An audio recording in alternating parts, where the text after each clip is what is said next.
have confirmed. I have gone live. Gonna reloop the gameplay. Bada bing, bada boom. Embarrassing gameplay, by the way. I don't really know Perfect Dark as well, so the the second level or the third level, I was just getting my ass handed to me. Man, that burrito is like the more I think about it, the more I want to degrade its rating. Like that might be like Just a 5.5. give it a 5. Yeah, maybe I'll just say it's a 5. It was just like I don't know, it was edible. I'll give it that. Eh. Yeah. What toppings you got? Well, I got like extra meat, which is always good. But like the meat wasn't very good. That's what really threw me off. But then I just got like peppers and corn and rice, some salsa. I don't know, pretty basic stuff. But the meat Audio was sounds like, good, by the way. okay, cool. But yeah, the meat was just like, I don't know, man. That was weird. That was weird. Freaking burrito. But probably not gonna order from there again. But now I know, so there we go. But enough about burritos. Welcome to Follow My Tracers. Live here on YouTube, I'm joined by Power Grudge and Harley. I am Figure9. Power Grudge, what's going on? Oh, nothing really. Just chilling like a villain. Nice Friday night. Talking with the boys. That's right, that's right. Harley, what's up? Hello. I'm chilling like a hero.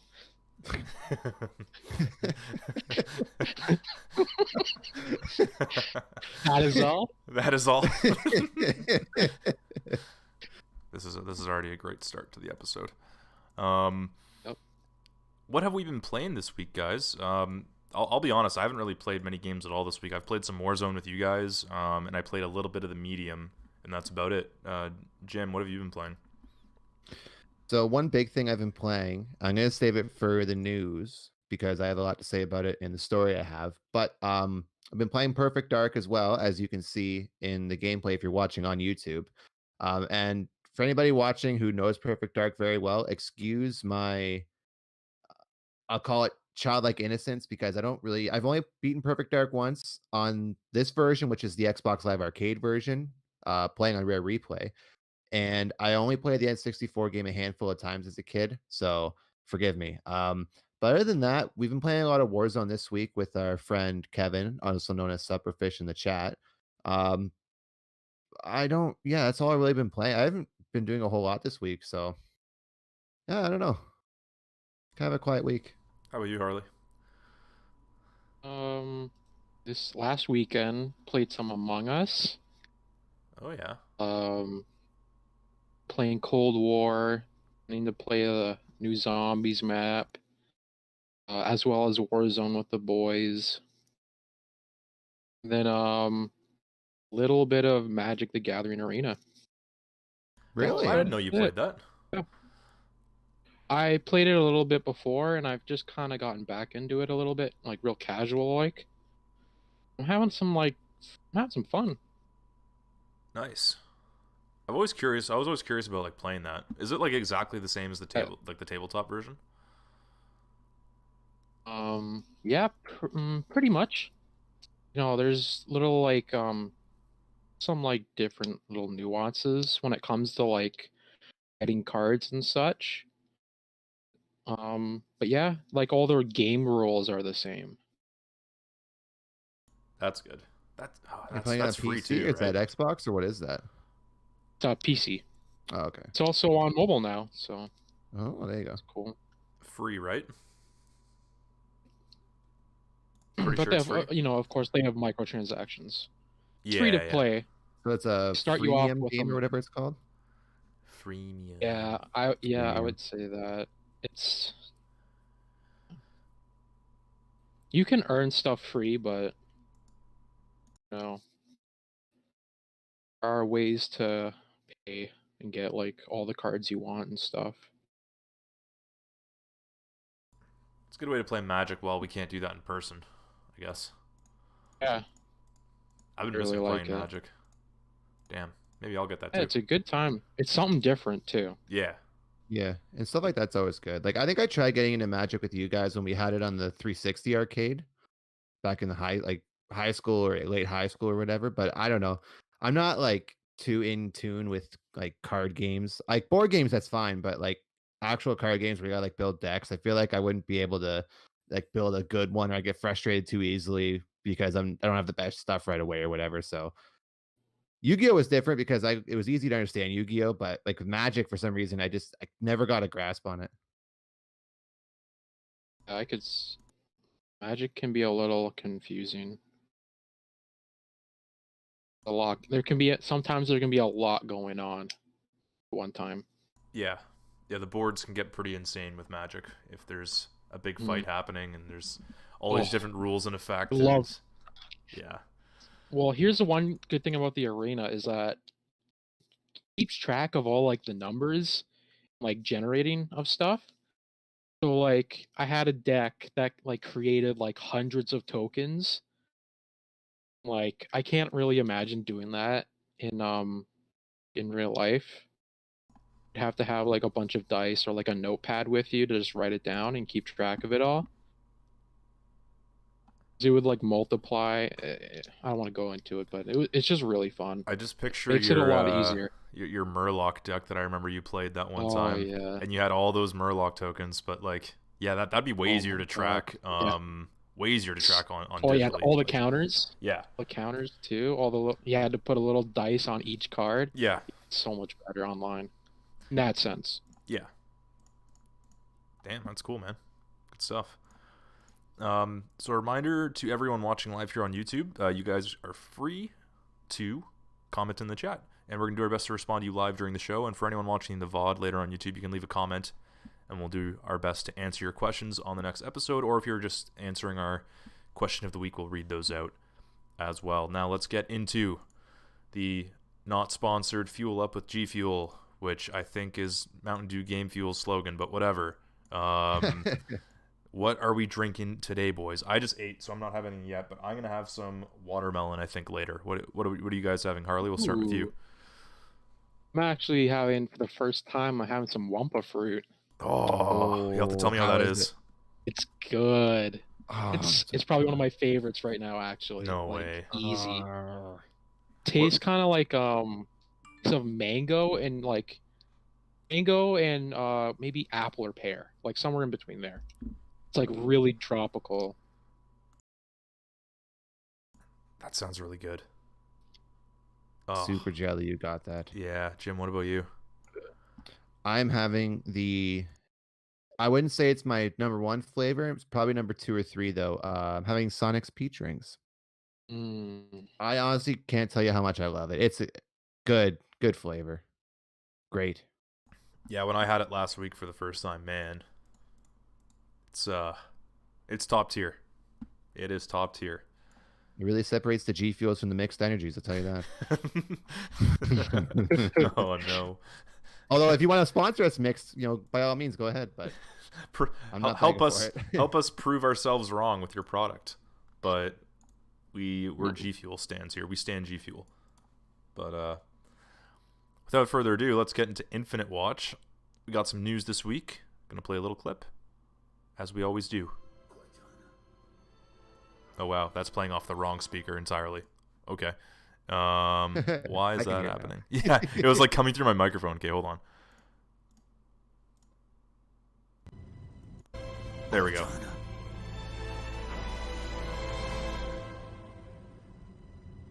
Goodbye, John. Okay.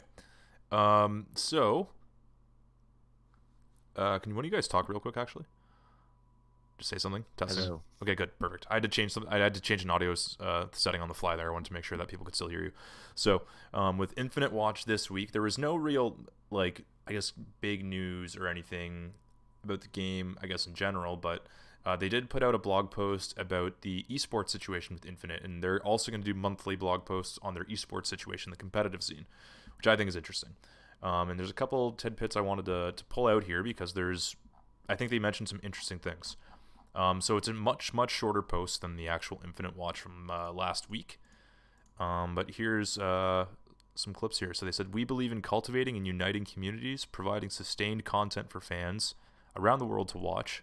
I like the word of sustained content there. That's good. "And creating a platform for players, teams, and partners in the ecosystem to thrive on." And their program goals are extend engagement outside of our games with players and potential players, viewership and social media impressions / reach, build a platform that players, teams, sponsors, tournament operators, and content creators, they mentioned content creators here, which is good, can sustain successful business around. Participating, and they have in brackets here, participating and investing in Halo needs to provide returns based on their goals. Which I think is an interesting statement. They're basically saying, like, hey, we want Halo esports to be, like, big enough where people can, like, have a career off of it, basically off of that statement, which is cool. Build a vision and an aspiration for our fans, players, and gamers to create a movement. And in brackets, they say we want to create as many 1 + 1 = 3 scenarios as possible, which I think is kind of interesting. So maybe creating like something that's kind of bigger than the sum of its parts, kind of deal, like a movement. And if we all band together, we can truly create something special. Create exciting and epic moments in gaming culture, and player retention, loyalty, engagement, and more in-game stuff going on. And they have a couple key groups here they mentioned too. Nothing too crazy here. They have players. Obviously, the players are, incredibly obvious. Fans, just as critical. You want people to actually care about Halo esports again. Teams, and they mentioned tier 1 and tier 2 esports teams, so not just the best ones, but what about like smaller tournaments too for the not the top class esports teams, which are just insane. Tournament operators as well, so making it as easy as possible for people to run their own tournaments and for partners to run tournaments, and it doesn't always have to be 343 doing it. Sponsors, and they said other, and within other they have viewing platforms, content creators, and talent. So pretty obvious stuff that they mentioned here, but they did really focus in on a lot of things like content creators and viewership and stuff like that. So it's clear to me that they're really trying to make competitive Halo kind of big again. I don't know if you guys remember back in the day, but back in like the Halo 2 and Halo 3 days, that was the biggest esport. Halo was the biggest esport. Obviously, that hasn't been the case for a while now. So hoping that Infinite can take back the reins here and make people care about competitive Halo again. Any thoughts on that, guys? Jim? Yeah, it'd be pretty cool. I don't obviously I wasn't old enough to be following esports when they were big, but I'd always heard how big they were. And every time I see that there's like a Halo 5 tournament or something and it's streaming on Twitch or whatever, it only has like hundreds of viewers every time I check it. Whereas you look at, if you look at every other game on like Twitch that's big now, they have like many thousands of people watching. So I think it'd be pretty cool. Now, do I think that'll happen? We'll have to see what Halo Infinite's like. But I think it would be pretty cool if Halo kind of shot up there, at least top 5 esports games when it comes out. Harley, what about you? Any thoughts? Especially if it's free to play. I think it'll be a big community. Oh yeah, free to play is huge, man. Yeah, free to play will definitely be in its favor. Yeah, I'm with Jim. Like, I can't really remember a really, really big Halo tournament. Like, when I think of like esports, like really big popular esports, I think of League of Legends, think of Dota, CS:GO. I think those might be like the really big 3. Warzone's gotten some. Even StarCraft too. StarCraft. Overwatch yeah, League's StarCraft a thing, would have I guess, tournaments. right? Overwatch League. It was. Yeah. What else? Yeah, so I think it'd be interesting that they're really trying to, make it esports friendly or promote esports within the game. I think it should be interesting to see. Yeah, I mean, I think if you want content creators to really care about the game on a competitive level, that's what you got to do, right? So if you want guys like Nick Merckx or Tim the Tapman or whoever else to like want to care about competitive Halo again, you have to kind of have these systems in place. So hopefully they're doing the right things to get that ready. Yeah, like competitive Halo was almost like one of the first big, like, I guess, mainstream esports games, I'll say. So it definitely wasn't to the scale of like League of Legends today. Like, for example, like those tournaments are absolutely massive, but this was back in like the MLG days, which MLG I don't think is even a thing anymore. So no, I don't think so either. Yeah. Yeah, I remember everyone would be like, "Oh, I'm so MLG." Oh That was god. basically Didn't Halo Halo. 3 have an That MLG was playlist? the It did, thing. yeah, exactly. Yeah. Halo was kind of the pioneer of that. So, and since then, other games have kind of taken over. But moving on into other events, other news, and all that kind of stuff. Lots of news this week. Before we get into our main topic, which I think is a good one. Let's start off with you, Jim. Looks like the Prince of Persia: Sands of Time remake has been delayed, right? So this isn't even the first delay for it either. There was a delay announced back in September initially for this, but this is the second delay that has been announced, and this time it is indefinite for the delay. So the Prince of Persia: Sands of Time remake dev team put out a statement on Twitter today, actually as of noon, and their statement reads as so. Since announcing Prince of Persia: The Sands of Time remake in September, we saw an outpouring of feedback from you on this beloved franchise. It is your passion and support that is can't talk driving our development teams to make the best game possible. With that said, we've made the decision to shift the release for Prince of Persia: The Sands of Time remake to a later date. Now, it's important to note that they didn't say how later, but just a later date in general. Anyway, back to the statement. This extra development time will enable our teams to deliver a remake that feels fresh while remaining faithful to the original. We understand the update might come as a surprise, and we will continue to keep you posted on the progress of Prince of Persia: Sands of Time remake. In the meantime, we thank you for your ongoing support. So this was supposed to come out next month, and what seems like a cyberpunk style last minute delay, it got delayed indefinitely now. Any thoughts on that, Harley? We'll start with you. I don't know. I never played any of the Prince of Persia games. I don't really know anything about it. Sorry. The best No, way I I can said describe no. no, it's fine. The best way I can describe Yeah. Prince of Persia is like Assassin's Creed before Assassin's Creed was a thing. Yeah. I only remember the trailers of the movie. And Sands of Jake Time is kind of Gyllenhaal. like the Oh, Jake highest regarded Gyllenhaal. one out of the original ones before like the 360 like reboot one came out that was self-titled. So yeah. Like I know they had two thrones or two swords, whatever it was. They had a few on the PS2 anyway, but yeah. Sands of Time is widely regarded as one of like the best games of that generation. So, the indefinite relay. Wow, I can't talk either. Delay is interesting because yeah, it was supposed to come out like very soon, and now they just don't have a date. So like something must have gone horribly wrong, or maybe the game just really isn't up to standard. Like I actually haven't looked at like what it looks like, but I think I remember when it was announced they show a bit of gameplay and it didn't look like that great to me. It didn't really look like a next gen game. So maybe they're taking extra time to like make sure it's like up to snuff for today's standards and not just like a remaster rather than a remake, you know? Yeah. Because I'm mildly interested in getting it. Not like at release. Well, I'm not who knows when that is now, but I would probably get it on sale because I had it on the PS2 and it's a great game. It still plays. If I play it today, it'd probably still play. It'd look dated, but it would play just as well as it did back then. So yeah, hopefully they get a date nailed down soon, but not like Cyberpunk where they just wanted to get it out for the holiday season. Like let's take our time with this.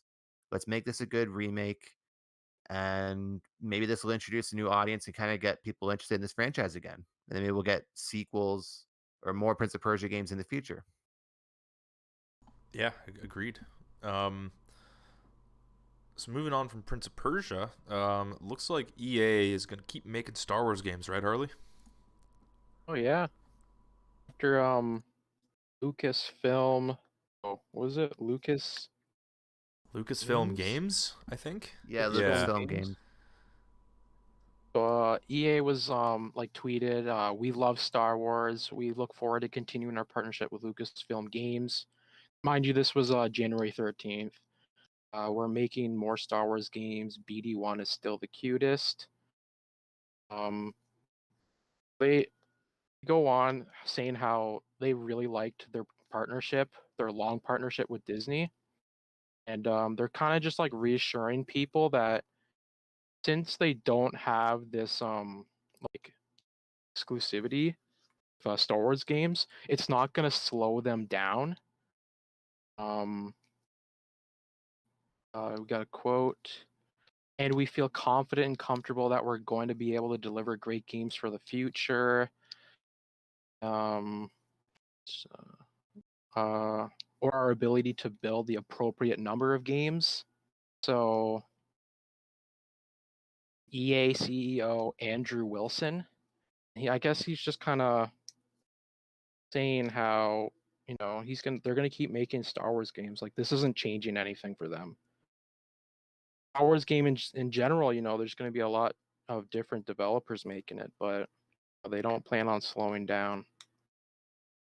So I kind of have so Jim, what do you think of this? Because obviously, you really liked Battlefront 2, and you liked the other Star Wars games. Is this good news to you? Yeah, I guess in a way it is, because now that they're not the sole publisher, maybe that, because I don't know how game development works really totally, but maybe this will take some of the pressure off them in terms of delivering the Star Wars games. Now they can just kind of be along the mix of other great Star Wars games coming out. So I pretty well think it's guaranteed we're getting a second Jedi Fallen Order game, or at least a game like it. Oh yeah, big that time. kind of That game was a pushes massive forward success, what man. that game did. Massive success. And I recently watched a Let's Play of it all the way through again, and still still as awesome as it was when it came out a couple years ago, but or a few years ago now, I can't remember. But yeah, I think it's good news. I mean, more Star Wars, the better, really. And now that if EA puts out a bad Star Wars game, let's say, it's not like they're the only people putting out Star Wars games. We have all these other studios now. It's like Ubisoft with their open world one. I think it's just good news, really. We'll have to wait and see what exactly it is they're making, and hopefully it can be different from what everyone else is doing. Because if it's like, oh, EA says we're making an open world Star Wars game too, it's like, okay, so Ubisoft has the open world one, and now you have an open world one. Why not make a Squadrons 2, or why not make a Rogue Squadron game? Why not do something that have all these different studios make a different kind of Star Wars game at first, and then see where they go from there, kind of thing. That's how I feel. That'd be cool. Yeah, so right now EA hasn't announced any new Star Wars games, but there's rumors on Reddit of a new Star Wars Battlefront game. So Yeah, I but saw on those Twitter a are couple of simply voice actors were just teasing rumors. something. Yeah. In a Battlefront 3. The Battlefront Or 3 a that never was. Who knows? Yeah. Right. I think Battlefront's a lock. Oh, loot boxes. Without the loot boxes, yeah. Battlefront, controversy aside, I think Battlefront 2 sold more than 10 million. Battlefront 1 for them sold more than 10 million. It's a big seller, so. They say you should expect us to continue to invest in our Star Wars relationship. It's been very profitable to this point, over 3 billion in net bookings. So that's so much money. It's definitely been successful.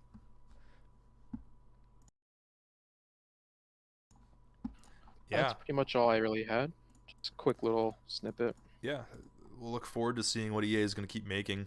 I think both the games you guys mentioned, another Battlefront and another Jedi Fallen Order, makes a lot of sense, and maybe something else too. We'll see. This week we had possibly the most shocking news in video game history. There's another Call of Duty coming out this year. So, yeah, I can't believe it. I can't believe it. I know. I laugh that they have to announce that. It's like, it'd almost be better if they just announced when one wasn't coming out. Yeah. Because then I think it would get pretty much implied at this point. It is. It's like a sports game. They get a new one every year. So, and we get Modern Warfare 2 this year, maybe.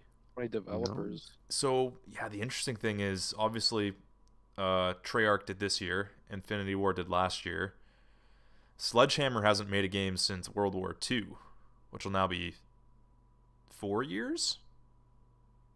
I want to say. So wait, hold on. So let's go backwards. See, Black Ops Cold War this year, then Modern Warfare the year before. Yep. The Black Ops 4. Then what? Yeah, so it'd been 4 Call of Duty. 4 years. 3, 4, whatever it was. Yeah. So you got to think they're the developers of this year's game. Unless they just said Infinity Ward, congratulations, you have 2 years to make a game, like they did with Treyarch with Cold War, right? So. Because wasn't Sledgehammer supposed to have the one that was supposed to have Black Ops Cold War slot this year, but something happened in between? Yeah, I forget the exact story. I remember there was some controversy or something. Yeah, there was some. I think it was in in-house like fighting between the two teams. It was I believe it was Raven and Sledgehammer who were having some, I believe, some problems working together or some. There was Yeah. I don't know the details, but I remember a little bit about that. Yeah, I think they were So having problems working together or something along those lines. yeah, because Raven helped with Cold War. It was Treyarch and Raven. Yeah, Raven did the campaign, if I'm remembering Yes. correctly. Yep. Talented, exactly. talented developer Actually, outside of Call of I Duty. believe Very so. talented. Great legacy. Fuck. Yeah, so we'll see what happens, but obviously we knew this was going to happen. Another Call of Duty. We'll see if it's Infinity Ward or Sledgehammer. I think the money's got to be on Sledgehammer at this point. I wonder what they make. Or maybe Sledgehammer just becomes a support studio and they help Infinity Ward with the new Modern Warfare game. Because clearly that's what Infinity Ward's going to do. Because the Modern Warfare was a massive success for them, right? So, we'll see what happens. Maybe it's I don't think they'll go back in time again so soon. I don't know what you guys think. I think it's going to be another modern game. I think so too. Even though like Black Ops Cold War's campaign wasn't like too far back, it was still back in time. So I could see them kind of going modern again. Modern, maybe. Well, they're not. It's not like World War II or World War One. Yeah. And they can't do World War III, so maybe they'll go all the way back to like American Civil War. That'd be kind of cool. That'd be cool. Imagine muskets and shit. And they bring that into Warzone. Remember, Warzone. They said most future games are gonna have Warzone integration. We have to kind of keep that in mind. Yeah, you're right. Oh, we'll see they very much could like a Civil War game and just not include the guns in the game in Warzone. You're right. They would have to find a way to keep Warzone fresh because the big update for Warzone was all the Black Ops Cold War weapons, right? And it's already starting to get stale, and people just want a new map. So, I don't know, man. Let's get like a Call of Duty what they did with Far Cry Primal. Let's get like sticks and stones in Warzone as like main weapons. That'd be awesome. Yeah, you're fighting sticks and stones. The enemy's got like a Bruin. The AK or a DMR. Oh no. You just get like the throwing rocks from the gulag, and that's your weapon. Oh, jeez. It's a challenge. That would be a Does challenge. 1 damage apiece. Yeah. Oh. But if you hit them enough times, they get concussed, and then their screen's all like fucked up. Like fuzzy. You can't remember things all of a sudden. Okay. It's like a permanent stun. Yeah, perma stun. That'd be interesting. Kind of broken, but funny. Kind of broken. You'd have to hit them 100 times. That's more if they have armor. Yeah, if they have armor, then you're really screwed. Do you get armor? It's funny. But yeah, we'll see where Call of Duty goes. It looks like in that same kind of along the lines of like games coming out, there were multiple free-to-play Warcraft games, mobile, announced. Not really officially announced, but announced as in like they're in development. So I thought that was kind of interesting that they're making multiple free-to-play mobile Warcraft games. Like, what is that going to be? Is it going to be like Clash of Clans style, or like it's like Warcraft 3, like Raid Shadow Legends is going to be Raid Azeroth? I don't know. It's going to be something like that. Azeroth Shadow Legends.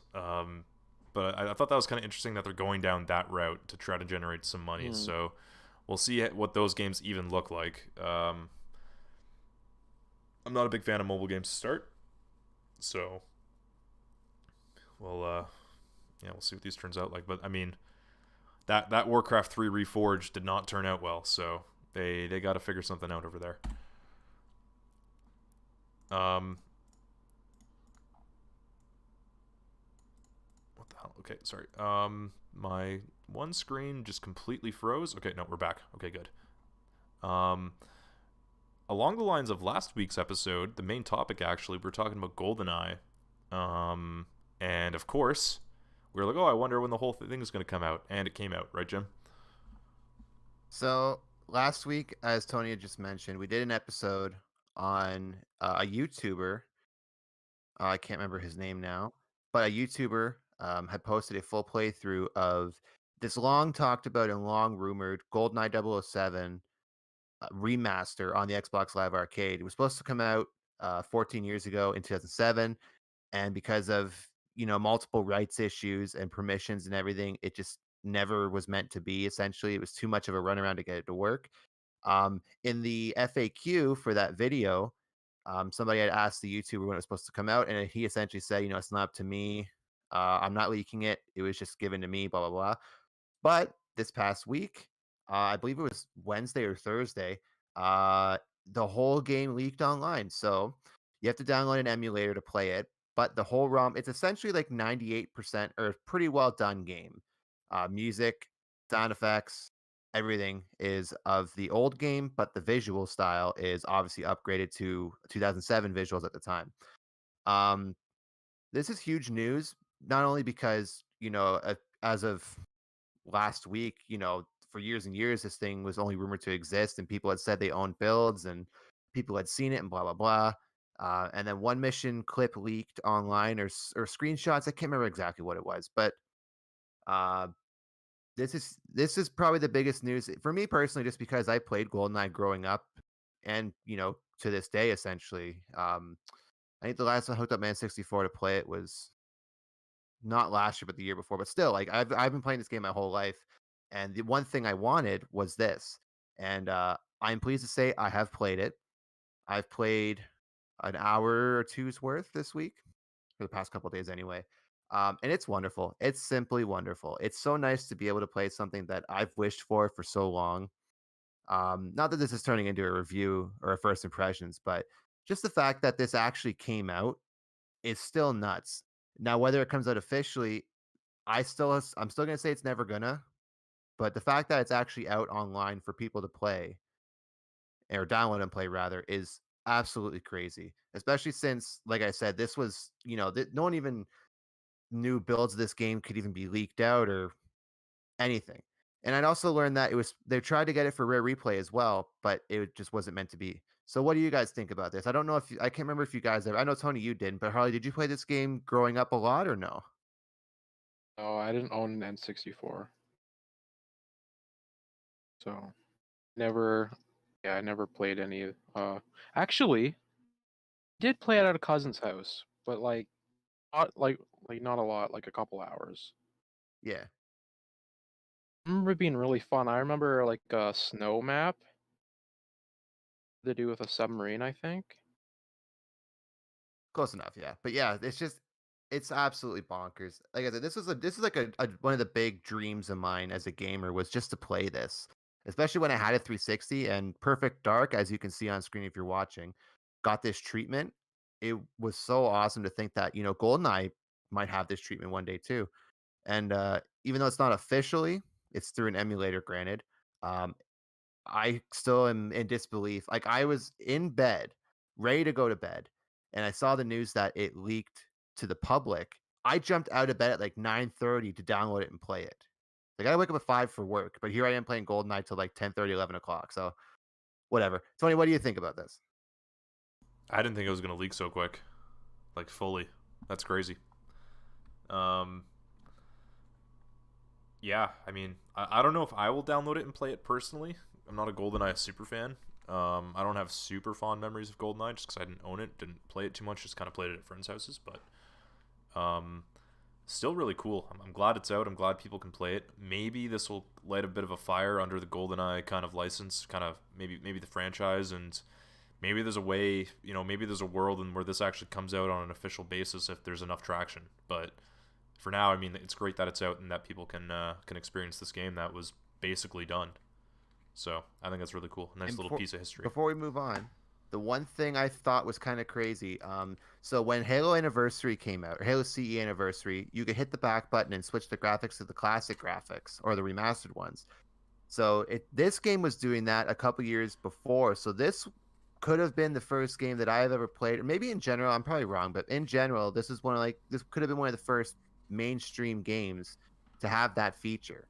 Because I had never heard of a game before Halo Anniversary that was doing it. So this predates that. So I think that's kind of cool, actually. I think Halo Anniversary was the first game to do it, and you know what? Since obviously this was being made by Rare and they were owned by Microsoft at the time, of course, and still are. I bet the technology to switch back and forth was kind of stolen by 343.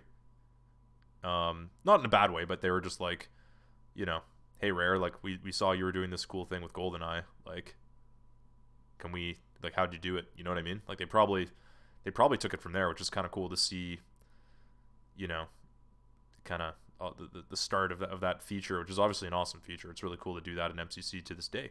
So yeah, and really like cool. with the new Bond movie delayed, and with IO Interactive making their Bond game, maybe, and especially this news, not of it leaking to the public, but just the fact that it exists and it's out and people can play it. Maybe this will kind of light a fire under who owns the Bond. I think it's Eon Productions. Hopefully, light us a fire under their butt to kind of realize this could be a moneymaker. I can't remember what I said last week if I thought it would sell well or not, if we even talked about that, but I think this has the potential to be a high enough seller anyway, where it could drum up interest in the brand again and kind of have Bond be a strong presence in the video game world again. Because in like the early 2000s and mid 2000s and late 2000s, you can argue there were a lot of Bond games released. So there hasn't really been anything since Bloodstone, and that came out probably 9 years ago now. So like almost a decade ago was the last like big mainstream Bond game. So this has potential to, take this brand, and this game has the potential to do something. So yeah. Yes. Cool. Looks like there was a Q&A with some Elite Dangerous devs, right, Harley?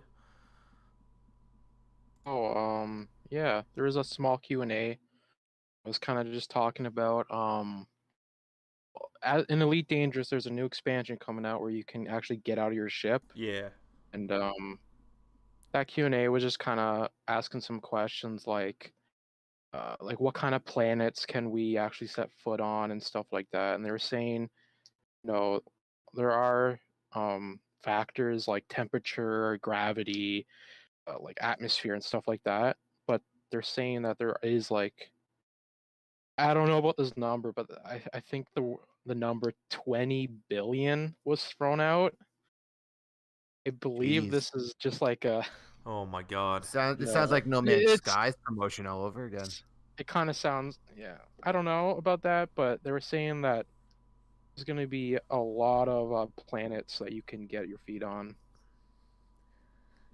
Is it like It was just, procedurally generated at all, Harley? Like, no, is it? That's kind of my guess. Yeah. They're all it's all already made. Like it's all in the universe right now. Interesting. The map is huge. Like I could actually see there being like almost like millions of stars. When you zoom out of the map, like it's immense how big it is. That's crazy. And every point on the map that you can like look at is something you can go to. People have. That was just really little something. That's so many planets. Oh yeah, 20 billion is a huge number, but It's a big number for a game. yeah, but I mean, either way, I mean, it sounds like if that's the right number or not, that's a lot. So that's really cool. Either way, it's going to be a lot. Exactly. Either way, it's going to be a lot. As well, Harley, there was another Total War game announced, right? Yeah, Total War 3, Warhammer, or Total War Warhammer 3. It's kind of hard to say that, eh? Total War Warhammer. Yeah. Total War Warhammer 3. And it's got a chaos theme to it, where all four of the chaos gods are going to be represented. They're going to be there's going to be two human factions, the Kislev and the Cathay, I believe it's pronounced, and they kind of resemble like Russia and like China. Their kind of aesthetics, so kind of like almost like Mongolian themes ish. that kind of vibe, like northern China. Interesting. Have you Yeah, it was played announced. It's got the a cool trailer. have you Played played the the Total first War one. Warhammer? The first one, eh? Okay. Yeah. I played the first one, and I think I played a little bit of the second one. The second Yeah, one it's came out really a cool. few years ago. Yeah, those games are Yeah. they're rated really highly, like the Warhammer series in particular. But Like yeah, they seem to be really good Total games. War in general too. Yeah. Just like crazy. And they have like kind of like how Star Wars Battlefront had like a galactic, what was it, galactic conquest. Yeah. Have a like a campaign kind of to that sense. It's like you make armies, have commanders, and kind of battle across like the world essentially. I think that was like one of the best parts. Those are some of the best campaigns when they let you do that. They're so fun.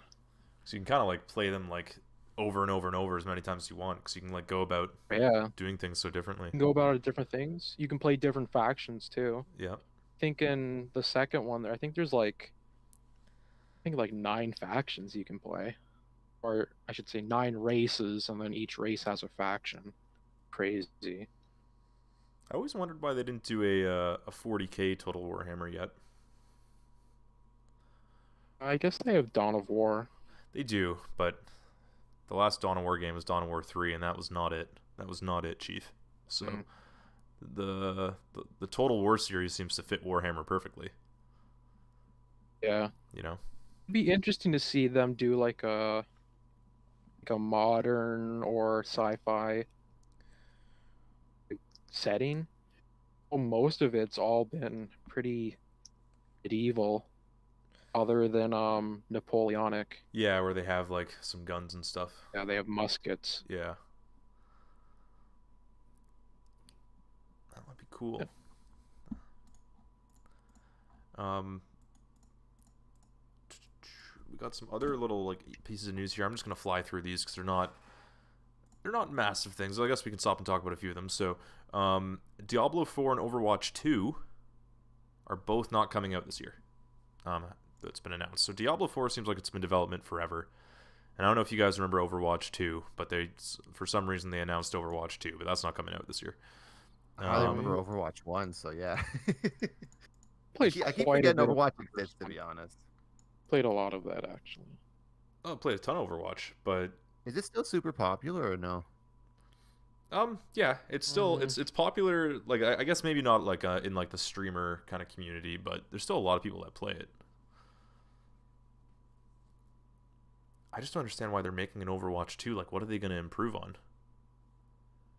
Like, wouldn't you just add more stuff to the first game? I don't know.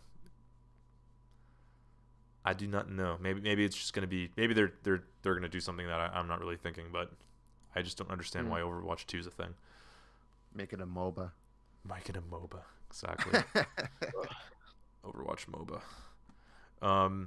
The Mass Effect Legendary Edition, which got a big kind of showcase this week. There's lots of cool screenshots and stuff that you can find. I found a funny piece of news here that the Mass Effect Legendary Edition is going to have less booty shots. Oh yeah. So if you guys remember when you play Mass Effect 2 and 3 especially, but a little bit of 1 as well, they're pretty there's definitely scenes where they're showing it, like it's egregious. Like they're like, yeah, this shot exists so that we can look at Miranda's butt. Like that's why it exists. So apparently there's gonna be less of those, which I just thought that was kind of a funny news article that they had to say that. Along the lines of that, kind of, sort of, not really. Activision is apparently being sued by some guy who took pictures of Alex Zedra, aka Mara from Warzone. If you guys remember Mara, that's one of the female operators in Warzone. So yeah, this guy's suing Activision because they're like, you're using her likeness from my photo shoot. But I mean, he was an author, or yeah, I read this too. Like he was an author, and was using her as a model to show off. I think he was making a screenplay. He was Yeah. gonna make a movie, Yeah. and Activision bought the. I think they hired the same. What was it? The same photographer and the same makeup artist. Then told him to do like the exact same thing they did with his pictures. Oh, I didn't hear that part. Interesting. Yeah. But I mean, I get it because like sure, they're using it, but it's also just Yeah. her. Like Yeah. I don't know. Can't like. What's she I don't supposed to know. do? Yeah, I Like don't make know. herself look completely different? I don't know. Yeah. Lindsay Lohan tried the same thing with GTA 5. Do you guys remember that? Yeah, I do. Oh yeah. I remember the mission for that too, man. Ugh, that was a funny mission. Funny mission. GTA 5. But like this is like I don't know. Like I don't know if this guy's actually gonna win anything because like I think it's just her. Like she clearly agreed to be in the game. It's her. Hmm. I get it's kind of sketched that like oh yeah same makeup artist same like a lot of other same stuff, but how different was it Yeah, it's really gonna look? But do you have like, do you have like, do you have like, I don't know how you say like patents or licenses on that kind of stuff? Like, I don't know. Maybe you do, and maybe that's what this guy's fighting. But I thought that was kind of funny. 4.5 million PS5s have been sold to date. Sounds like a lot. It's pretty much matching the PS4 sale so far, which is good for PlayStation. PS4 obviously sold a lot and is continuing to sell a lot. They probably would have sold more if there was more supply. I feel like there's way more demand out there than supply for both next-gen consoles, so I feel like that number would be higher if they had more out there. But yeah, 4.5 million PS5s sold to date. As well, Gearbox Software, they were purchased this past week by the Embracer Group, and they are formerly known as THQ Nordic. Interestingly enough, though, part of this big deal, it was like a $1 billion deal. Borderlands is still going to be published by 2K. So there's got to be something interesting there with Borderlands, where maybe 2K kind of owns, like half owns Borderlands or something. I don't know. Huh. But yeah, 2K is going to keep publishing Borderlands, which I thought was an interesting tidbit from that. So we'll see what comes of this deal. But Borderlands will still be 2K games. Yeah, we got another Duke Nukem game finally. I don't know if Duke's Not that ever anyone's gonna... asking for it. Nobody's asking for I'm Duke just Nukem. Randy Pitchford, who I think he is the head of Gearbox. Yeah, he is. He still owns the Duke Nukem license. So it's just kind of sitting dormant. Not that anyone wants it, but I'm just saying maybe THQ has an agenda. They bought them so they could publish a new Duke Nukem game. Yes, of course. So they can lose money. Yeah, exactly. NCAA football is coming back for the first time in a long time, many years. Which this is the college version of Madden. They used to release kind of alongside each other. They haven't been made in a number of years for a number of reasons, but EA is bringing NCAA football back. A lot of like I guess football video game players regard the NCAA series as like better than Madden in a lot of ways. So hopefully these games will be good. I thought that was an interesting piece of news that it's coming back. The big controversy with this is that like the players never got paid for being in those games because they were college students. So I wonder if that changed somehow, where maybe these college players are getting a cut now, or something's happening, or maybe it's exactly the same and they'll stop making games a few years from now because there'll be a big uproar. But thought that was interesting.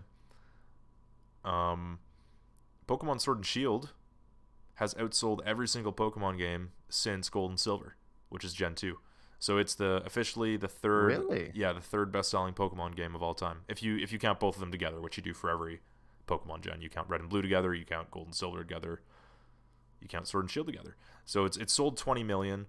I think Gen 1, which was obviously Red, Blue, and Yellow, sold around 30, maybe 32 million.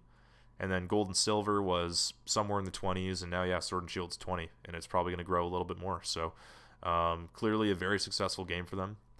Also worth noting that they charged full price for the game, $80 in Canada or $60 in the States, whatever. Whereas most Pokemon games before they were all handheld games, right? So like they were cheaper. So they've probably made more money off of this Pokemon game than any other Pokemon game, which is kind of crazy. And on that note, kind of not that there's any news about it, but kind of it's interesting that this is all coming out because Pokemon's 25th anniversary is later this month. I believe it's February 27th. So everyone's suspecting that there's going to be maybe a new game announced, Generation 9. Maybe there's going to be a Pokemon All-Stars collection announced, kind of similar to the Mario All-Star collection for Mario's anniversary, which was last year. Or maybe there'll be like a bunch of the old Pokemon games on Switch. We'll see. But there's going to be some Pokemon news at the end of the month, I'm pretty sure. I think that's a good bet. So, good stuff. Kind of speaking along remasters and stuff. Jim, Activision is teasing more remastered titles in the future, right? Absolutely. So Activision Blizzard apparently has more remastered games in the works. Earlier, it was either late this year or early last year. Or sorry, late last year, early this year. Tony Hawk's Pro Skater 1 and 2 came out, and that was a big success for them. And in the company's latest financial call, this is via Games Radar, CFO Dennis Durkin teased future remasters in response to a question about the company's plans for 2021 and 2022. So his quote is, "We will have a few other things up our sleeve in terms of remastered content that will unveil in due course, which should provide further opportunity for us this year." So the big thing that people were getting out of this was, Diablo 2, I believe this will be the 20th anniversary this year. So there's, big rumors about a Diablo 2 remaster coming, which I would scoop up in a heartbeat. I still play the original Diablo 2 to this day. What do you guys think about that? There's not a whole lot to it. It was just kind of mentioned by him in that call. Clearly, remakes and remasters are making a lot of money for a lot of people, so it makes sense. Diablo 2 makes a ton of sense. So, especially with Vicarious Visions kind of being absorbed into Blizzard, and they were the people that made Tony Hawk's Pro Skater 1 and 2 remastered, so maybe they brought them on board to help remaster Diablo 2, right? That'd be very cool. Kind of makes sense. But I wonder what other games they'll remaster. Maybe Tony Hawk's Underground. I'm more familiar with that than the other Pro Skater games, but Tony Hawk's Underground and like American Skateland, I can get behind that. Yeah? Tony Hawk's Project 8 maybe? Oh, man. What? That is such an underrated game. Project 8's pretty good. Of course, Project 8 came around, like, that came out around when Skate came out, and Skate was just way ahead of Tony Hawk at that point, and still is, but yeah, I wonder what else they're gonna remake there. That's interesting. Probably not just Diablo 2, probably some other stuff. Speaking of remasters, some more news on the Mass Effect Legendary Edition. Apparently it's not gonna have multiplayer, right, Harley? Yeah, they confirmed that multiplayer would just be too much of a hassle, and that they're just not going to include it. Makes sense. To it. Did anybody care about the multiplayer? I really liked it. I thought it was good. I think I remember playing 2. Now, was this for 3? Yes. Okay. Yeah, the multiplayer was good. I remember it. It was kind of like Horde mode. Yeah. Except like you had different character, like maybe you could earn like almost like loot boxes in a sense. You could get like rarities of characters. Yeah, I remember that. And classes. I thought it was a lot of fun, especially with all the bionic powers and like tech powers and such. Yeah. Yeah, that's a bit of a shame, but they're probably just more focusing on the single player. Yeah, it makes sense. People probably don't like when you weigh the two, like you're going to focus on the single player over the multiplayer with Mass Effect. Yeah, exactly. Right. And then before we get into our main topic, we got two kind of more pieces of news here. I'm going to quickly go over this one. Warzone this past week banned over 60,000 cheaters in a big ban wave, which sounds like a lot of cheaters, but if you play Warzone, you know that there's probably more than that out there. And apparently last night or the night before. Yeah, right. Yeah, side note on that, like just a few nights ago, I guess people were like stim glitching, but not with stims. They were stim glitching with gas grenades in our game. They just had unlimited gas grenades. It was so crazy. I have never seen that before in my life. Because they started throwing gas grenades. Everyone, we like Harley, you were like, oh, they probably have like a munitions box and they all have gas grenades. I'm like, okay, but then they just like, I was like, yeah, they kept coming. They just kept coming, man. Like there was no way that they thought, yeah, I thought they were like goofing us. I thought all of them had gas grenades and munitions box, and then it just didn't stop. Yeah. I was like, oh. There must have been like 20 gas grenades thrown at us, man. It was crazy. Oh. All the zones coming in too. Like, yeah. Meanwhile, someone's actually stim glitching in the zone too during that game. Yeah. Ugh. Yeah, you could hear him cough. Yeah. But yeah, so yeah, they banned over 60,000 cheaters, and they put out a big statement say they don't condone cheating, blah blah blah blah blah. Of course you don't. The cheating's still rampant in your game, Activision. Apparently, in their statement, they talked about improving their anti-cheat software, which is to say, they have anti-cheat apparently. I don't know if I believe them because clearly it doesn't work, or it's really really shitty. But maybe this is a good sign because they're gonna put more money into their anti-cheat, and maybe it'll start to work better. And they're also gonna continue to look into shutting down the websites that provide the cheats. So kind of going to the root cause rather than just banning people, because people can always just make new accounts. So that's a good sign too. Shut down the websites. So yeah, I mean that's a step in the right direction for Warzone, but it's still a problem. It's still a big problem. And lastly, on Call of Duty, there was a big new zombies map that came out this week, and a patch as well, right, Harley? Oh yeah, there was a Warzone season 1, the mid-season one, fixing the stim glitch, and then there was the Cold War update as well. The map, yeah, like the new zombies map, is kind of big, right? Yeah, it's definitely a bigger one. And, it's really cool too. You go between 2 different like zones through teleportation, and I mean, this patch had like a lot of little nitty gritty stuff. If you want like more information on that, I would recommend going to their website and go to the patch notes. There's like a lot of little changes they did. Like, I've been up all pretty much zombie related with some multiplayer stuff, but not much. It's just kind of like little nitty gritty stuff. I've heard a lot of good things about the map. It's really cool. Played a little bit of it the night it came out. Then today, Easter egg got unlocked, so I bet a lot of zombie streamers were doing that. I was watching one actually earlier today. Did they figure out the Easter egg? Yeah, I believe so. I didn't get to finish it, but I assume they did. Okay. Man, zombies is so cool. You should hop on the train with us, man. You really should. Yeah. They're doing it good. I should. Have a swarming gift.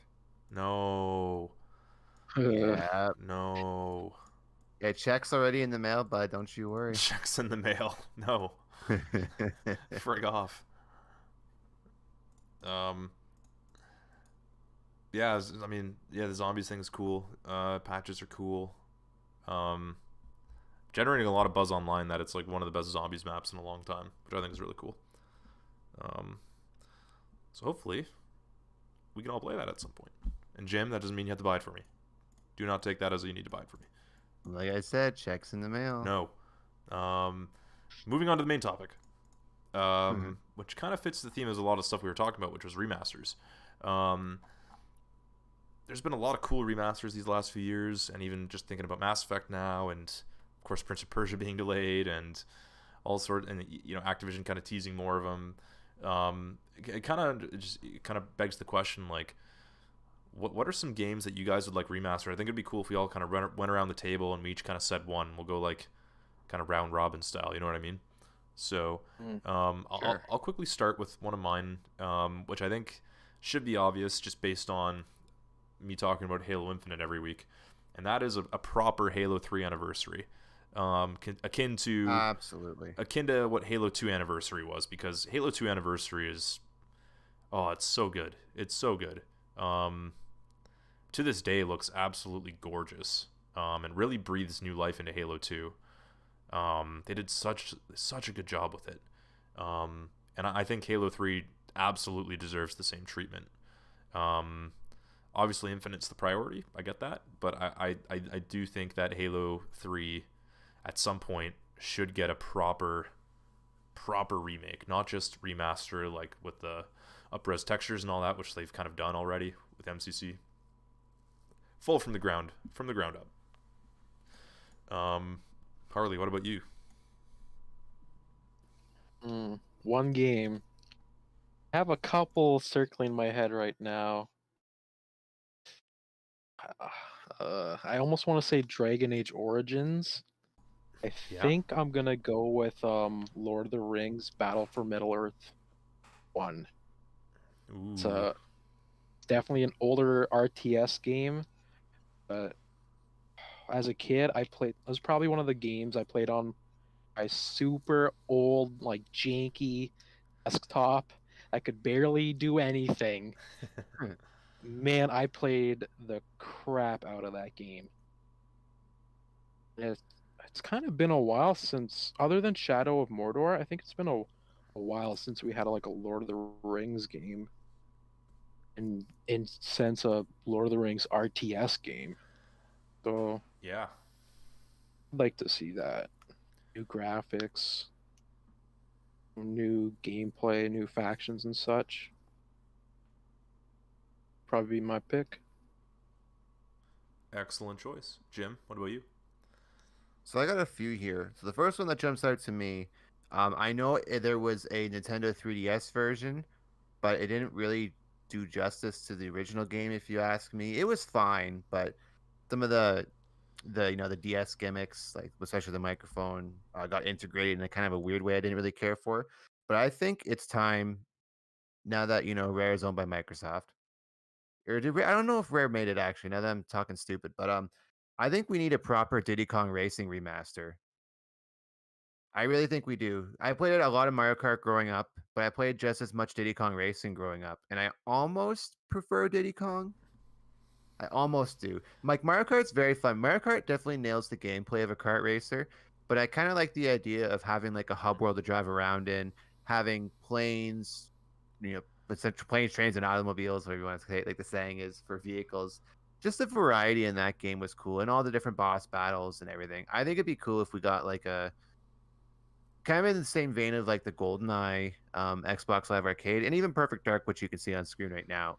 Just have Diddy Kong Racing up-res like that, same gameplay, and I think I'd be pretty happy with that. And I think it would sell well enough too. I mean, people like kart racers. It's very casual. They sell really well. So, and it's a game that hasn't been in the public eye since the DS remake. Really, we haven't. Like I remember hearing about Donkey Kong Racing that was supposed to come out on the GameCube, but then that got scrapped. So why not have a up-res Diddy Kong Racing in 2021 or That'd be in really 2020s cool. in general?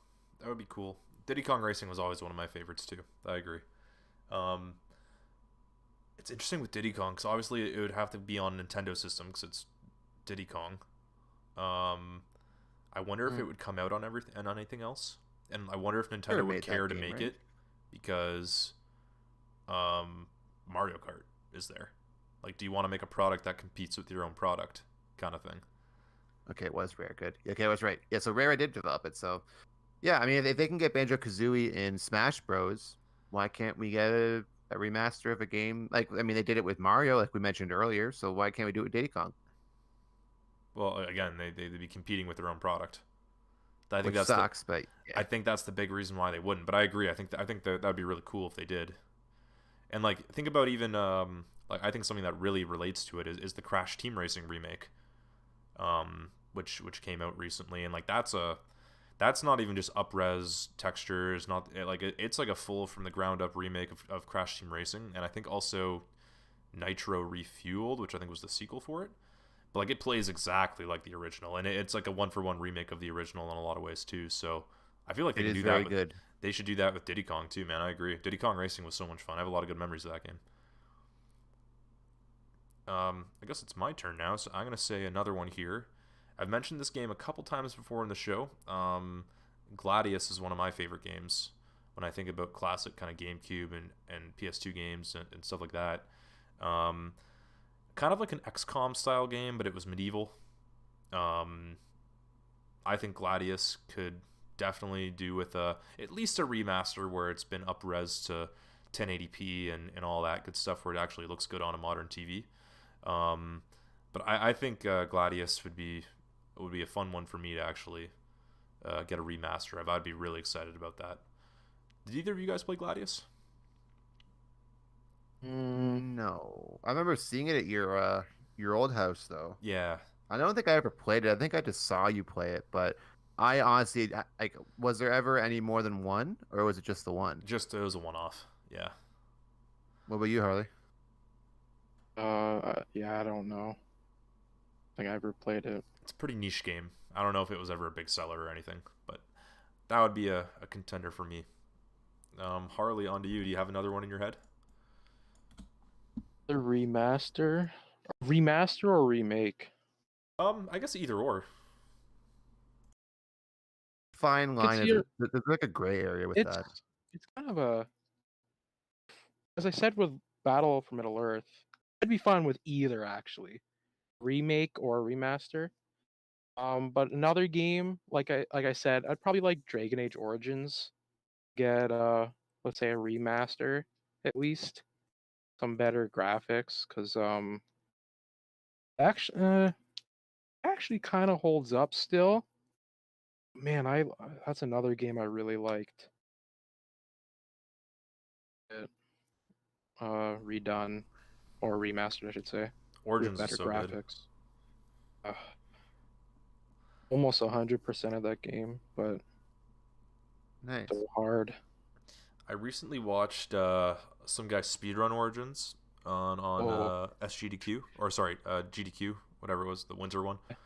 Um, and uh, aside from all the glitching and then the funny stuff aside, just looking at the game, like it definitely looks dated now. Like it still looks good, but yeah, I think that game does deserve a touch up. I agree. yeah, I haven't seen it in a bit, but from what I remember, it doesn't look too bad. Yeah, you have to look at it again. I think it. I think, yeah, yeah, shed some light. I It's, got nostalgia you got the rose goggles tinted on. glasses on right now. I'm Yeah, telling you, it doesn't yeah. look as good as you remember, but it doesn't. I mean, it doesn't look Probably, awful, I'm but probably thinking of Inquisition. you That's might be thinking of probably why. Inquisition, which obviously looks a lot better. But Yeah, yeah, Origins looks kind of jank in some areas. a little derpy. A little derpy for sure. Uh, I Good can, game I though. can see that. I can see that. Yeah, it's one of those games you Yeah. don't like. I thought the same thing. I'm like, oh, Dragon Age Origins, sweet, I'm gonna watch it. And then like when he started playing it, and he was playing on PC, mind you, with like maxed out settings. I was Oh, like, what? okay. Yeah. I was like, what? Like this doesn't even look good. Like, Yeah. Imagine. what's going on? Yeah, 360 Xbox 360 graphics. I don't know. Oof. What a game though. Good game. Jim, you got another one? So another one. It's actually in the thumbnail for this video. Another big one that I played through late last year. It's kind of an older game. Came out early 2000s, like 2001 or 2002, I believe. But I think Max Payne could benefit from a remaster. The second one is fine. The second one looks great. Came out not too long after the first one, but the first one, it has the famous face. Well, I mean, if you're looking on YouTube, my face is Max Payne's face. So very famous and funny static faces. Very, just everything's kind of old and blocky just because it's an older game. Style as hell, like the style and the noir film aspect is really cool, and the graphic novel kind of cutscenes in between each thing, um, very very awesome. But I think when you get to the actual gameplay, I think it could benefit very nicely from a remaster. I wouldn't say remake. I think that game in my head is pretty untouchable. It's all its faults kind of make it, which there aren't very many, but all the faults kind of give it its charm. So I think that game would be pretty cool with some nice up res textures. It's very, Very odd. If either of you guys have not beaten that game, that is a game that's a must play, I'd say. I've played some Max Payne. I think mainly at your house though, Jim, back in the day. Oh, probably. I think I played a tiny bit too. The bullet time is very that kind of, I don't know if it started it in the gaming space, but it definitely popularized bullet time in video games, which is very awesome. And it still works awesome. It just, even like I said, even my experience playing it on PC last year, it still works like a charm. So all that game really needs is just higher res textures, and I think, and facial animations too. But yeah, that would be another one of my picks for a game I'd want remastered, not remade, but just remastered. I think that trilogy is a good candidate to get remastered. Max Payne 1, 2, and 3. I feel like that's actually pretty likely at some point down the line. Because I think the name, Yeah, I'd like say the I could give it brand, a few more years. yeah, I think the brand Max Payne still has some value amongst gamers. So I feel like they And might do Max that. Payne 3 still looks awesome to this day. But Yeah, yeah, if you package it all together and just, even if you just upres the first two, like I said, the second one doesn't need it too much, but if you just upres the first two and touch up the third one, I think, yeah, I mean, you got my money, so there you go. yeah. I think that would make a lot of sense. Um, the last one I have here, is a Final Fantasy X remake in the style of the Final Fantasy VII remake. Ooh, I think that would that'd be be cool. really cool. Final Fantasy X isn't, it probably isn't the best Final Fantasy, like objectively, but it was the first, like it's funny when you think about it this way. It was the first HD Final Fantasy game, even though it was PS2. Like it was the first, like, I guess 3D for one, but also like the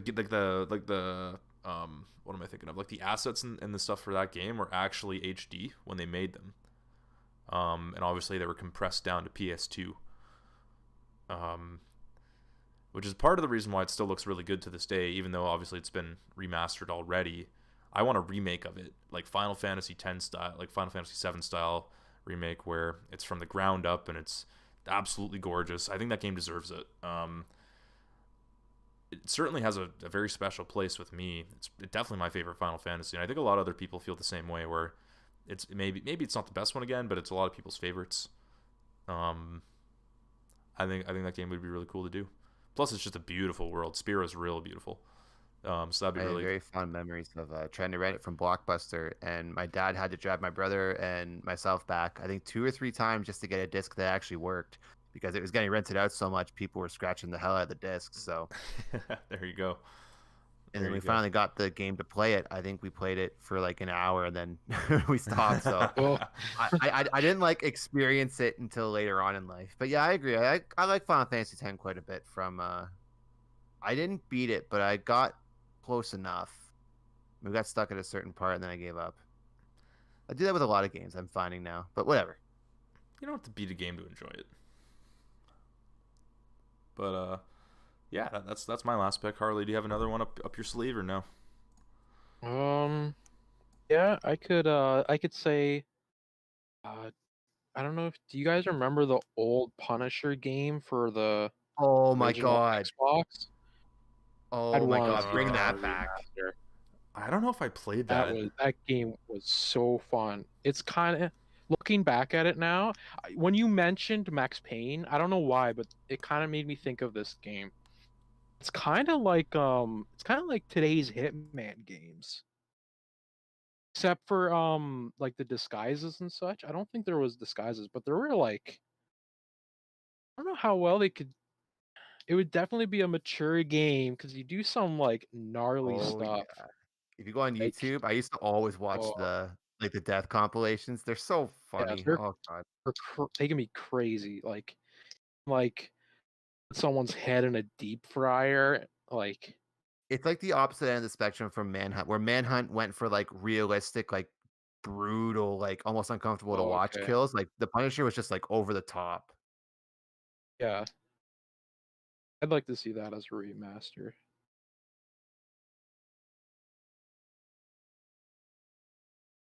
Jim, do you have another one? So I have one quick mention, and then I'm going to do my last one, which is I'm kind of cheating and including 3 games in one thing, but So my quick mention is I think it would be pretty cool, just because the game is severely aged now. It came out in 19, so obviously it's aged quite a bit in gameplay too. But I think people know this game mostly for its first level, but I think it would be really cool if we got a Shadows of the Empire remaster and or remake. I would say maybe if you do Shadows of the Empire kind of in the style, not totally, but kind of in the style of like Jedi Fallen Order, I think that'd be pretty cool. Because in the Star Wars old EU, like the old canon, like now dubbed Legends, it's one of like the best stories. So the gameplay kind of takes away from the story, and you have to really read the book to get the full story. But I think it'd be pretty cool if they kind of took, the source material properly and adapted it into, or remade it into a game that would actually kind of stand up. Because Shadows of the Empire now, like I said, everyone remembers the Hoth level, the very first one where you're in the speeder.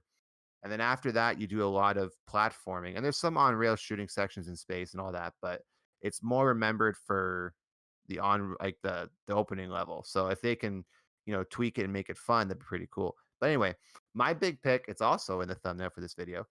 Um, and to kind of piggyback on this, I had seen today actually when I was getting my news together, I had seen an article that a supposed leaker was leaking that a Grand Theft Auto trilogy remaster is in the works. So that meaning Oh. Grand Theft Auto 3, Vice City, and San Andreas were supposedly going to be coming out in a triple package. Wow. And there was a package of all three of them for the PS2, which we had.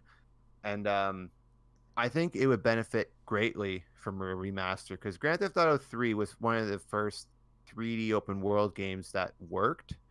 And it's certainly the first 3D Grand Theft Auto game. And it's very fondly remembered for that. But Vice City and San Andreas are more fondly remembered because they're just really fun games. Vice City is my personal favorite of those three, but I think that would be so awesome having like I said, don't remake these games. I think just remastering them would be pretty cool because like you were saying earlier, like nostalgia is kind of like the end thing for selling games right now.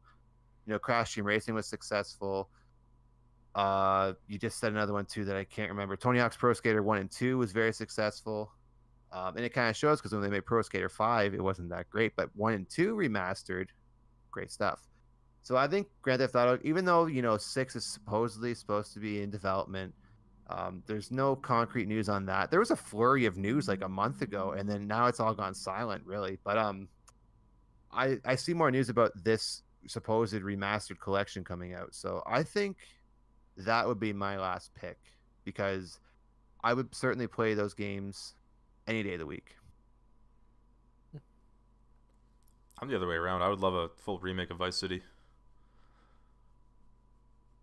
Or if Grand Theft Auto 6 can just take place in Vice City, I'm down. That works too. Well, they did that. Yeah, because 5 took place in San what Andreas. is it called? Los Santos. Yeah, thank you, Los Santos. So. Yeah, they could do that, man. They can go back to Vice City. I think that would be sweet. I always thought that this is a bit of a local bias. That Grand Theft Auto, like a Grand Theft Auto game, should take place in Toronto, but that'd be Well, so actually, fun. Oh, sorry there, bud. Yeah, That'd be right. cool. That'd be cool because 4 was modeled after New York, if I'm Yeah. remembering correct. Yeah. And 5 was Los Santos, and I guess LA kind of in that manner too. The only Yeah, thing let's is get a like, Canadian city. I mean, it makes sense. Like Toronto is like the I think it's the fourth or the Toronto the is- fifth largest metropolitan area in North America. Like it's I think New Oh. York, LA, Chicago maybe. There's like only a couple cities that are bigger than Toronto. So like it could make sense. Like it's one of the biggest cities, but I think the tricky thing with that is obviously Canada has very different gun laws than the States. So does it maybe get kind of weird when you're running around Toronto with an AK? I don't know. Yeah, there'd be some. Yeah, because there's no like. Can't just It's kind of weird to think about, it'd right? be. Yeah. Huh. So maybe it shouldn't be in Toronto. I don't know. Either way. Grand Theft Auto, none of it. they could do that. Come on, they could do that. There's like what Just 10,000 snowmobiles? people up there? I don't even know. If Far Cry Primal can come out, we can get a Grand Theft Auto, none of it. Great. Oh no. And you know what? Grand Theft Auto Manitoba. I'm gonna cheat here. I'm gonna mention another one because I think I mentioned this to you guys off air, but I think if they took the original Battlefront 2 and remastered that, I think because we already have a Battlefront 2. Let's not have 3 Battlefront 2 remakes. Or let's not have 2 Battlefront 2 remakes. I guess if you think about it, let's have a remastered Battlefront 2 because that had Galactic Conquest, that had an awesome campaign. No offense to Battlefront 2 2017's campaign, it was just all right, but the Inferno Squad book is much better than that. But regardless, anyway, I'm getting off track. I think it'd be so cool to have that game up-resed and re-released because that was like the best Battlefront could get. And when EA announced they were making their own Battlefront games, like when that initial teaser came out, oh my god, that had to be 6-7 years ago now. I was so excited for it because, the aspect of having a Battlefront game on what was next gen consoles at that time was so cool. And Everyone then when it came out, a remaster. yeah, and then when that came out, it was like, oh, where's the content? It's Battlefield, but with a Star Wars skin. Oh, yeah, didn't want that. And you know what? I'm gonna piggyback on my own point here. With the Master Chief Collection, they keep adding cosmetics to old games. If you're gonna do a Battlefront 2 remaster, let's get some sequel era stuff. Let's get the First Order. Let's get the Resistance. Let's get all this new stuff in there too. But those style graphics, I think I would like that a lot more. Let's have like a big. Actually, you know what? Let's just get Lego Star Wars Skywalker Saga to come out this year. Please, dear God. That's all I want. It's not a remaster or remake. I just want that to come out. It says spring 2021, so I'm just waiting for a release date at this point. That's what it all boils down to for money Jim. in hand. All these games we mentioned doesn't matter. The only thing that matters. I'm just picturing I'm just picturing the Arthur meme where he's just like clenching his fist. That's Jim right now. But it's a Lego hand. Yeah, it's a Lego hand, exactly. Just waiting. Good stuff. Obviously, lots of good candidates for games to be remastered or remade, though. So obviously, we want to hear it from the audience, too. So if you guys are listening right now and you have some ideas of games we didn't mention, definitely let us know in the comments what games you'd like to see remastered, maybe why, maybe who you'd like to make them, too. That'd be kind of cool. But yeah, we'd love to hear your ideas. I'm sure we missed a bunch of good ones. I think that's all we got, though, this week. Anything else from you guys? I think I'm good. So I have 2 things I want to mention. One, today is Paper Mario's 20th anniversary, so very popular. That could be remastered too, I guess. But, just the 1,000-Year Door in the first one, please. Just the first 2. Thank you. And I know it's off topic because we're a gaming podcast, but I wanted to mention a very wonderful actor, Christopher Plummer, passed away today at the age of 91. Fellow Canadian from Toronto. He's had like a ton of credits to his name. He's in one of my favorite movies ever, Inside Man. He's also known for The Insider, A Beautiful Mind. He was a voice in Skyrim, actually. He voiced one of the main dragons. I can't remember which one. Arngir? One started with an A anyway. But he voiced them because, relate back to our game podcast. Anduin? No, the other one. Isn't Anduin World of Warcraft? Oh, you're right. Yeah. Oh, no. Okay, but he was also more recently, in a wonderful movie by Rian Johnson, who also directed, gotta bring it back to Star Wars, The Last Jedi, Episode 8, a movie called Knives Out, which I highly recommend. That's so a very great sad because he's a wonderful actor. Just rest in peace. That's all I want to say. That's it. That's it for me. Rest in peace. Yeah, a couple movies at the end there that you mentioned obviously are... I think Episode 8... Oh, man, I don't want to get into this. I think Episode 8's way better than what other people say it is.